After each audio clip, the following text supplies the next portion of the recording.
Bismillahirrahmanirrahim. Assalamualaikum warahmatullahi wabarakatuh.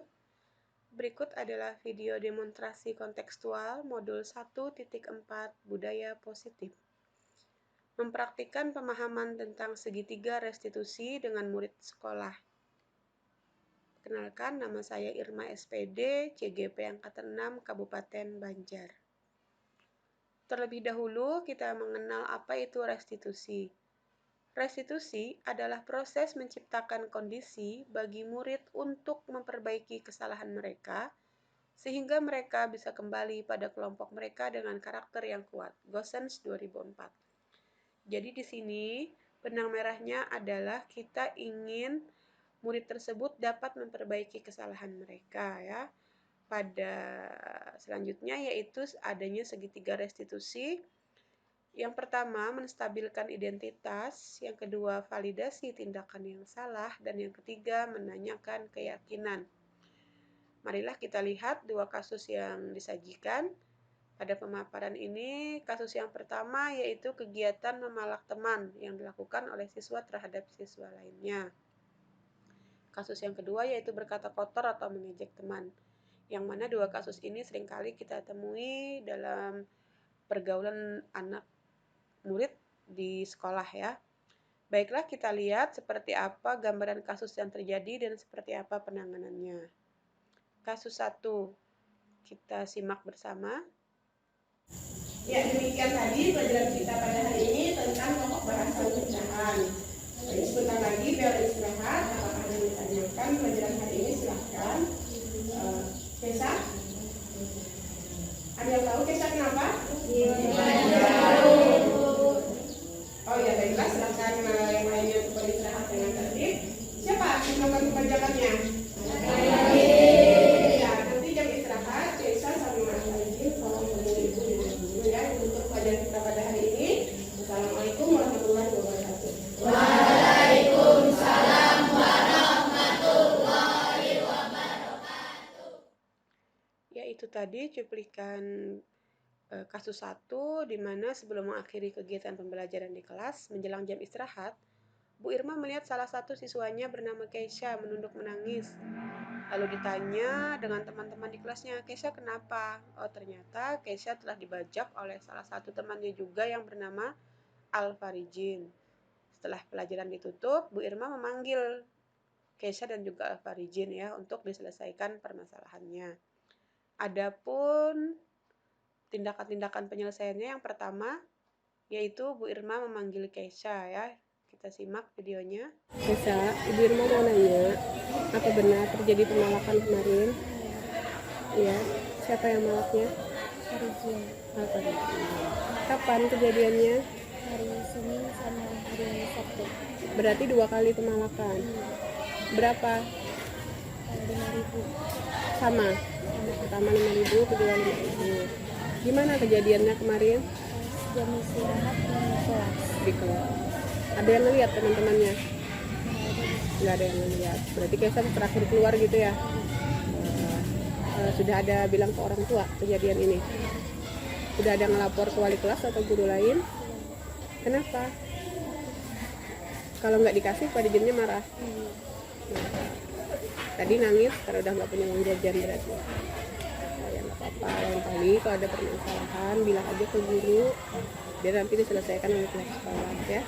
Untuk Pak Dirjennya nanti kalau Keisha maunya gimana Pak Dirjennya? Biar dikasih tahu aja deh biar ada yang marah. Biar nggak malah lagi. Minta pergantian. Nah, nanti Ibu tanya lagi Pak Dirjennya, Ibu konfirmasi Pak Dirjennya dan kita cari solusi yang terbaik untuk Keisha dan juga Pak Dirjen. Apakah kira-kira Keisha mau memaafkan kalau Pak Dirjennya minta maaf? Minta maaf. Alhamdulillah. Terima kasih Keisha. Pak Dirjen akan Ibu tanya lagi. Nanti kalau sudah kita ketemu, insya Allah Ibu damaikan keduanya dan kita cari solusi bersama. Terima kasih Keisha. Ya, itu tadi cuplikan tindakan pertama yang dilakukan oleh Bu Irma, yaitu memanggil Keisha selaku korban palaknya ya. Nah, dipanggilnya Keisha ini untuk menanyakan kebenaran kejadiannya, dan Keisha membenarkan telah terjadi pemalakan yang dilakukan oleh temannya bernama Al-Farijin. Adapun di sini peran guru adalah memberikan rasa tenang bahwa siswa tersebut selama di sekolah itu merasa terayomi. Siswa tidak segan nantinya di saat ada permasalahan itu mempercayakan penyelesaiannya ke guru nih, berani cerita, bukan memendamnya. Jadi ini adalah tindakan pertama. Setelah Keisha, tindakan yang berikutnya yaitu Bu Irma juga memanggil Al-Farijin ya. Al-Farijin selaku yang kata teman-temannya adalah yang memalak Keisha. Kita simak videonya.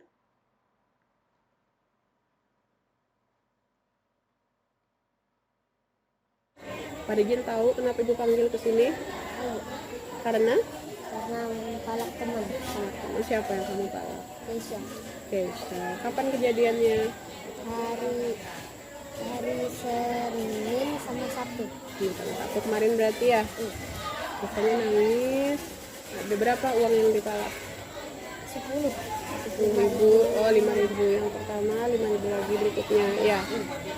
Farijin tahu yang lakukan itu salah? Tahu. Kalau udah tahu salah, berarti apakah cuma minta maaf aja Farijin solusinya? Enggak, mau ganti. Mau ganti saat ini ada uangnya atau gimana? Enggak ada, Bu. Nggak ada, berarti bersedia mengganti ya? Bersedia mengganti dan bersedia minta maaf. Lalu setelah kejadian ini menurut Farijin apakah memalak perbuatan yang bagus? Apakah akan mengulangi lagi? Artinya kita memalak itu kan bukan hak kita ya, bukan hak kita. Dengan kita meminta maaf dan dengan kita mau mengganti itu upaya kita untuk memperbaiki diri. Nanti Keisha akan Ibu panggil, kita berbicara bertiga. Farijin bersedia meminta maaf dan bersedia mengganti ya. Terima kasih Farijin. Nanti setelah ini Keisha Ibu panggil kembali. Silahkan kembali ke. Iya, jadi ketika Bu Irma memanggil Al-Farijin, di sini ada konfirmasi kejadian ya, untuk menstabilkan identitas dan juga memvalidasi tindakan yang telah dilakukan Farijin. Farijin mengakui, lalu Bu Irma di sini memfasilitasi Farijin. Ini apa solusinya? Ternyata Farijin bersedia meminta maaf dan menggantinya, meskipun katanya uangnya belum terkumpul juga. Jadi sini sudah ada kesediaan Al-Farijin untuk mempertanggungjawabkan perbuatannya. Ya, lalu ketika Farijin sudah dipanggil, Keisha juga udah. Selanjutnya yaitu mempertemukan keduanya, guna untuk bisa mendamaikan dan mencari penyelesaian antar keduanya ya. Kita simak. Jadi tadi dari kasus yang Ibu dengar di kelas, Keisha sudah Ibu panggil, begitupun dengan Farijin ya. Untuk Keisha tadi juga sudah ditanya kejadiannya, sudah dibenarkan oleh Keisha apa yang terjadi. Begitupun dengan Farijin, bahwa sudah terjadi pemalakan 2 kali, Rp5.000, kemarin hari Sabtu. Untuk Keisha, lain kali bisa suatu saat terjadi permasalahan di sekolah, jangan segan untuk minta penyelesaian pada guru ya, baik itu wali kelas, guru piket ataupun guru pengajar. Untuk Keisha, untuk Farijin juga menolak bukan suatu perbuatan terpuji ya, karena itu kita mengambil hak. Nah tadi Ibu juga sudah bicara sendiri dengan Farijin. Bagaimana Farijin penyelesaiannya tadi? Bersedia? Sedia apa untuk Keisha? Meminta maaf dan melakukan pergantian ya. Nah Keisha Farijin mau minta maaf, tapi katanya untuk pergantiannya belum bisa sekarang ya Farijinnya, karena belum ada uangnya. Nah jadi hari ini karena sudah tadi kita selesaikan, Farijin bersedia minta maaf dan Keisha bersedia untuk memberikan maaf. Simpan bermaaf-maafan. Ibu harap dengan setelah ini kita tidak terulang lagi kejadian yang sama. Terima kasih untuk Farijin dan juga Keisha. Silahkan bersalaman-salaman, silahkan kembali ke kelas, lanjutkan kembali pelajaran pada hari ini. Terima kasih Keisha dan juga Farijin. Silahkan kembali. Iya, itu tadi kedua belah pihak sudah dilakukan perdamaian ya, artinya ini permasalahannya selesai dengan kesepakatan bersama bahwa Keisha nanti kalau ada permasalahan pun jangan segan untuk bercerita ke guru ya untuk diselesaikan. Begitupun juga di sini guru juga memfasilitasi Farijin ya untuk bisa menemukan solusi. Jadi gimana kalau kasus seperti ini? Ternyata tadi Farijin bersedia minta maaf dan melakukan pergantian. Ya, kita lihat kasus yang kedua yaitu Irfan adalah siswa kelas 9A. Irfan telah mengejek teman sekelasnya yang bernama Rizky Imansyah. Karena Rizky dianggapnya kurang pandai dalam pelajaran matematika. Melihat kejadian tersebut, Bu Irma pun memanggil Irfan untuk memberikan pembinaan agar menyadari kesalahannya. Kita lihat perbincangan antara Bu Irma dan juga Irfan. Kan tahu kenapa ibu panggil ke sini? Tahu. Karena apa? Karena mengatakan teman-teman bodoh. Siapa yang dikatakan bodoh? Teman satu kelas. Siapa namanya? Rizky langsung. Rizky. Kenapa dikatain bodoh? Karena kurang mengikuti mata pelajaran, sering malas-malas ke kelas. Terus menurut Irfan, apakah ngatain bodoh itu boleh? Enggak. Apakah dijadikan candaan?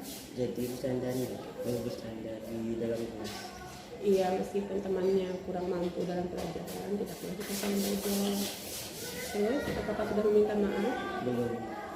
Lalu apa yang harus Irfan lakukan? Masih minta maaf di depan teman. Minta maaf. Terus, mengakui ini kesalahannya. Jadi ngaku. Jadi Irfan ini mengatain orang bodoh itu adalah perilaku yang tidak sopan, ya. Jangan lagi diulangi dan dia meminta maaf.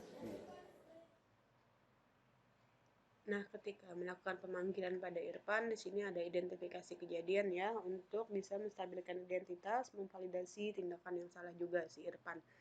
Jadi meskipun Irfan sempat membela diri, Bu katanya bercanda saja. Lagian si Rizky-nya memang tidak pandai matematika, tapi di sini dikuatkan oleh guru bahwa itu bukan perbuatan yang bagus ya, bahwa mengejek itu perbuatan yang tidak sopan.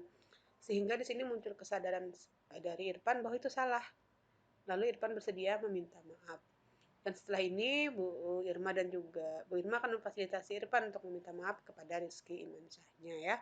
Itu tadi 2 buah kasus dan juga tindakan yang sudah diambil oleh guru. Sekarang kita lihat bagaimana perasaan siswa pada kasus 1 dan kasus 2. Ini adalah Keisha pada kasus 1. Perkenalkan, nama saya Keisha dari kelas 7D. Saya sangat senang dalam hal ini ketika saya ada permasalahan, guru langsung membantu menyelesaikan. Ini Parijin pada Perkenalkan, nama saya Ahmad Alfaridin, kelas 7D. Saya sangat senang ketika saya membuat salah, guru membantu menyelesaikannya tanpa memberi hukuman. Nama saya Irfan, kelas 9A. Saya sangat senang karena guru tidak pernah menghukum saya dalam kesalahan saya sendiri. Iya, tadi 3 buah ya perasaan siswa yang sudah kita lihat dari kasus 1 dan juga kasus 2. Di sini kita lihat bahwasannya siswa itu perlu perhatian dari gurunya ya. Entah tadi si Keisha bahwa dia senang nih ketika ada masalah guru langsung tanggap untuk menyelesaikannya. Begitupun pada si pelaku, entah itu Alfarizin maupun Irfan.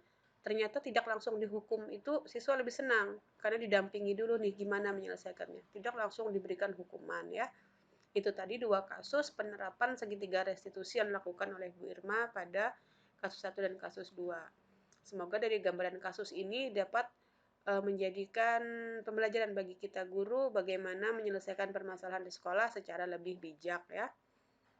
Itu tadi paparan demonstrasi kontekstual modul 1.1 yang dapat saya sajikan. Semoga dapat menambah pengetahuan kita selaku pendidik dalam melahirkan generasi cerdas yang beradab. Amin. Salam sehat, salam bahagia. Wassalamualaikum warahmatullahi wabarakatuh.